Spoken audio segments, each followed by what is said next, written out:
Bismillahirrahmanirrahim. Assalamualaikum warahmatullahi wabarakatuh. Perkenalkan, kami dari kelompok 2 yang terdiri dari Laila Rahmah, Siti Hasna, Indri Puspitasari, Amelia Sundari, dan Siti Nur Azizah.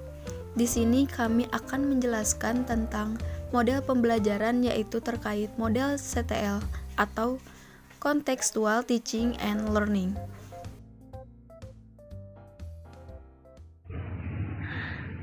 Nah, yang pertama kita akan membahas mengenai sejarah model pembelajaran kontekstual, teaching, dan learning. Kemajuan kehidupan suatu bangsa sangat ditentukan oleh pendidikan, sehingga meningkatkan mutu pendidikan, antara lain dengan mengadakan berbagai pelatihan dan peningkatan kualitas guru, penyempurnaan kurikulum, dan lain sebagainya. Memperbaiki kondisi pendidikan dengan pembaharuan kurikulum, dengan paradigma utamanya yaitu kurikulum berbasis kompetensi atau KBK yang dimantapkan lagi pada tahun 2006 yaitu kurikulum tingkat satuan pendidikan atau yang disebut dengan KTSP. Belajar akan lebih bermakna apabila anak mengalami apa yang dipelajarinya, tidak hanya mengetahuinya saja. Menurut Nur Hadi, pada tahun 2002, pembelajaran kontekstual atau contextual teaching dan learning merupakan konsep belajar yang membantu guru mengaitkan antara materi yang diajarkan dengan situasi dunia nyata siswa dan mendorong siswa membuat hubungan antara pengetahuan yang dimilikinya dengan penerapan dalam kehidupan mereka sebagai anggota keluarga dan masyarakat. Kemudian ada landasan teori pengembangan model CTL atau Contextual Teaching and Learning. Nah, jadi model CTL ini merupakan konsep belajar yang menggaitkan antara materi yang sudah diajarkan oleh guru dengan situasi yang ada di lingkungan siswa, sehingga membuat hubungan antara pengetahuan yang dimilikinya dengan penerapan dalam kehidupan mereka. Nah, model CTL ini juga terdapat teori-teori yang melandasi model CTL ini. Di antaranya yang pertama itu teori belajar konstruktivisme. Nah, teori ini mulai digagas oleh Mark Baldwin dan selanjutnya dikembangkan oleh Jean Piaget yang berpandangan bahwa pengetahuan itu akan bermakna manakala ditemukan dan dibangun oleh dirinya sendiri. Dalam suatu pembelajaran pasti terdapat banyak sekali model untuk mencapai tujuannya. Nah, untuk model CTL ini memiliki beberapa komponen untuk mencapai tujuannya. Yang pertama ada konstruktivisme. Nah, untuk esensi dari teori konstruktivisme ini adalah ide bahwa siswa harus menemukan dan mentransformasikan suatu informasi kompleks ke situasi yang lain. Dan apabila dikehendaki, informasi itu menjadi milik mereka sendiri. Yang kedua, ada inquiry. Guru harus merancang suatu pembelajaran dalam bentuk kegiatan menemukan inquiry dalam bentuk apapun, asalkan sesuai dengan materi yang diajarkan. Nah, adapun siklus inquiry, yang pertama itu ada observasi, bertanya, mengajukan dugaan atau hipotesis, pengumpulan data, dan juga penyimpulan. Untuk komponen yang selanjutnya yaitu bertanya. Nah, bertanya itu merupakan suatu hal yang sangat penting.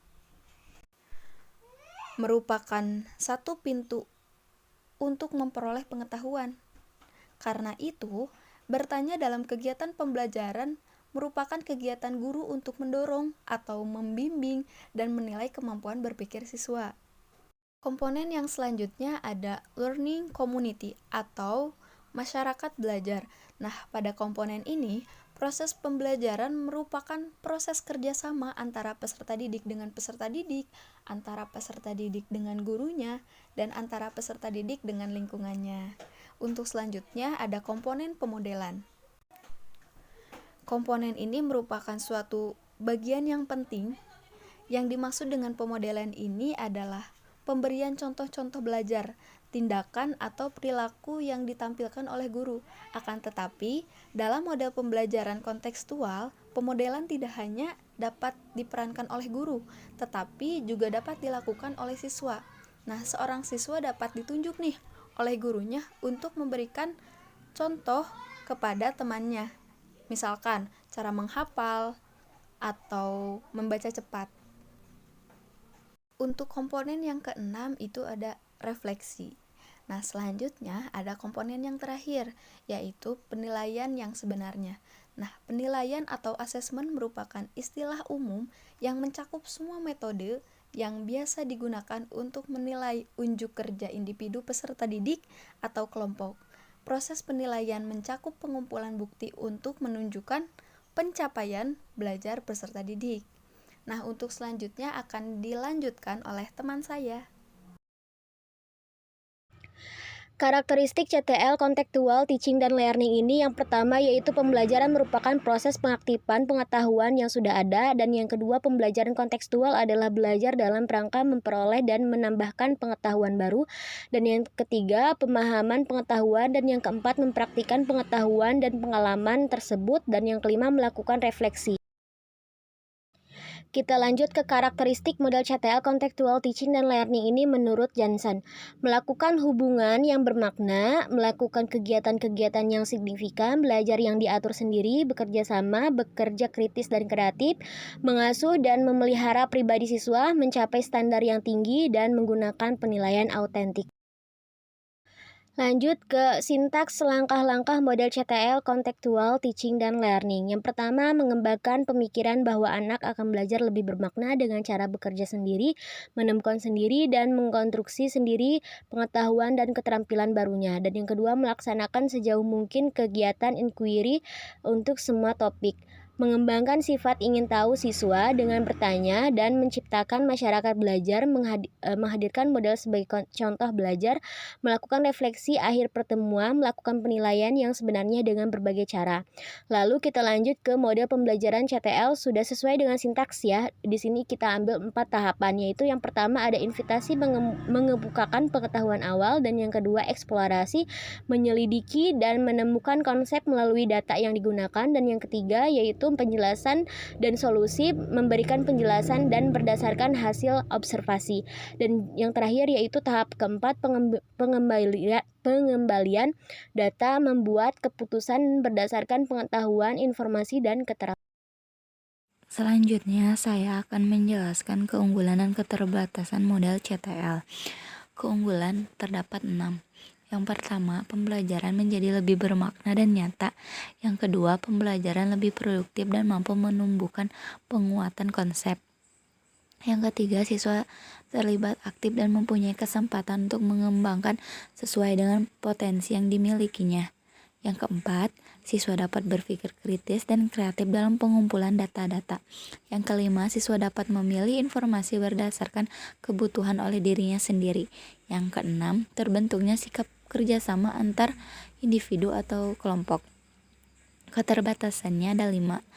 Yang pertama, bagi siswa yang tertinggal atau tidak bisa menyesuaikan dengan pembelajaran CTL ini akan sulit untuk mengejarnya, karena dalam model ini kesuksesan siswa bergantung terhadap keaktifan dan usaha peserta didik tersebut. Yang kedua, pengetahuan yang didapat oleh siswa akan berbeda-beda dan tidak merata. Yang ketiga, peran guru tidak terlalu nampak karena dalam CTL ini guru hanya sebagai pengarah dan pembimbing. Yang keempat, diperlukan waktu yang cukup lama saat proses pembelajaran CTL. Yang kelima, jika guru tidak dapat mengendalikan kelas, maka dapat menciptakan situasi yang kurang kondusif. Sekian presentasi dari kami. Apabila ada kata-kata yang salah, mohon dimaafkan. Saya tutup. Wassalamualaikum warahmatullahi wabarakatuh.